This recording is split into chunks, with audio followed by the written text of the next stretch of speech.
సొంత నిర్ణయాలు. ప్రతి మనిషి తనకు తాను సొంత నిర్ణయాలను తీసుకోవాల్సినటువంటి అవసరము ఎంతైనా తీసుకోవాలి.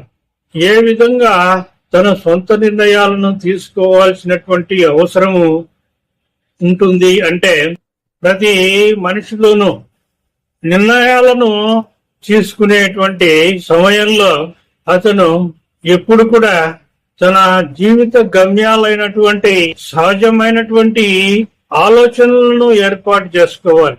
విశ్వసిద్ధమైనటువంటి ఆలోచనలను ఏర్పాటు చేసుకోవాలి. నిజమైనటువంటి ఆలోచనలను ఏర్పాటు చేసుకుని నిర్ణయాలు తీసుకోవాల్సినటువంటి అవసరము ఉంటుందన్నమాట.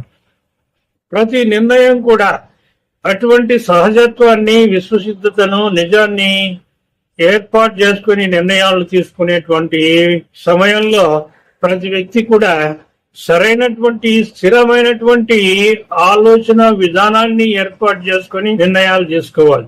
సరైనటువంటి వ్యక్తిత్వాన్ని, సహజమైనటువంటి, విశ్వసిద్ధమైనటువంటి, నిజమైనటువంటి వ్యక్తిత్వాన్ని ఏర్పాటు చేసుకుని నిర్ణయాలు తీసుకోవాలి. ప్రతి నిర్ణయంలోనూ సాధారణ గుణంని ఏర్పాటు చేసుకోవాలి. అసాధారణ గుణాలు ఏవైతే సమాజం నుంచి మనకు అలవాటు పూర్వకంగా ఏర్పాటు అయ్యాయో, అసాధారణపు మాటలు, అసాధారణపు ఆలోచనలు, అభిప్రాయాలు, అనుసరణలు, ఆవేశాలు, ఈర్ష్య, అసూయ, పుణ్యం, పాపం, దేవుడు, దయ్యం, స్వర్గం, నరకం అనేటువంటి ఆలోచనలను అనుసంధానించకుండా, అటువంటి అలంకారప్రాయమైనటువంటి పదాలను, పదభావాలను అనుసరించకుండా మనిషి సహజమైనటువంటి, నిజమైనటువంటి నిర్ణయాలు తీసుకోవాల్సినటువంటి అవసరము ఎంతైనా ఉంటుంది. అటువంటి నిర్ణయాలు తీసుకునేటువంటి పక్షంలో, తీసుకునేటువంటి అప్పుడు ఇతరుల యొక్క ఆలోచనలను అవి సరైనటువంటివా కాదా, నిజమైనటువంటివా కాదా, అవి సహజంగా అనుసరించదగ్గవా కావా, అటువంటి ఆలోచనలు లేకపోతే గ్రంథాలు, ఆ గ్రంథాలలో ఎటువంటి విషయాలు నిజమైనటువంటివి, సహజమైనటువంటివి, సమానమైనటువంటివి, విశ్వసిద్ధమైనటువంటివి అని చెప్పేసి గమనించాల్సినటువంటి అవసరము ఎంతైనా ఉంటుంది.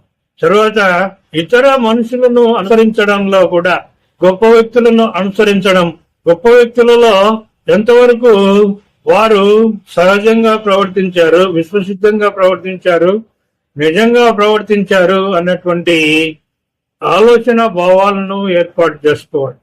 తర్వాత పుస్తకాలను, మాటలను, ఇతరుల యొక్క మాటలను అనుసరించడంలో ఏవి నిజమైనటువంటివి, అబద్ధమైనటువంటివి, సహజమైనటువంటివి, అసహజమైనటువంటివి, ఆ అనుభవాలు, ఆలోచనలు, అభిప్రాయ అనుసరణలు అన్నీ కూడా నిజానికి కట్టుబడి ఉన్నాయా లేవా, లేకపోతే వక్రీకరింపబడుతూ ఉన్నాయా, అలంకారప్రాయంగా ఏర్పడుతున్నాయా, అవి కొంతకాలానికే సంబంధించినటువంటివా, కొంతమందికే సంబంధించినటువంటివా అనేటువంటివి ఆలోచన చేయాల్సినటువంటి అవసరము ఎంతైనా ఉంటుంది. గొప్ప వ్యక్తులను, రాజకీయ నాయకులను, తరువాత నటులను, ఇతరుల యొక్క మాటలను, పెద్దలను అనుసరించడంలో, పిల్లలను అనుసరించడంలో కూడా ఏది నిజము, ఏది అబద్ధము అనే ఆలోచన చేయాలనే తప్ప, వాళ్ళు చెప్పినటువంటి ఆకర్షణీయమైనటువంటి మాటలకు, అలంకారప్రాయమైనటువంటి మాటలకు మానసిక వక్రీకరణ ఏర్పాటు చేసుకుని వ్యవహరించడము ఎంతవరకు సరైనటువంటిది కాదు. అటువంటి విధానాన్ని నిర్ణయాలలో తీసుకోవడంలో కూడా సరైనటువంటి సహజ భావన కాదు.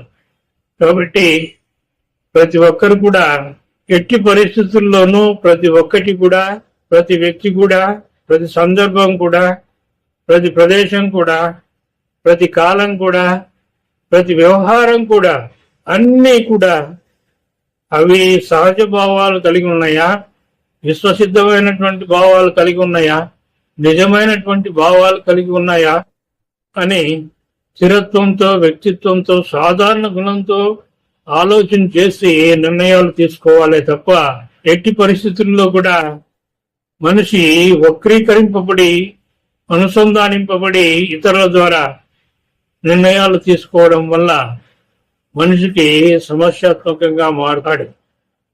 కాబట్టి ప్రతి ఒక్కరు కూడా నిజానికి కట్టుబడి, సహజత్వానికి కట్టుబడి, విశ్వానికి కట్టుబడి నిర్ణయాలు తీసుకోవాలి తప్ప మరొక విధంగా కాదు అని చెప్పేసి చెప్తూ నా రిప్రజెంటేటివ్ ఎస్ఆర్కే మూర్తి.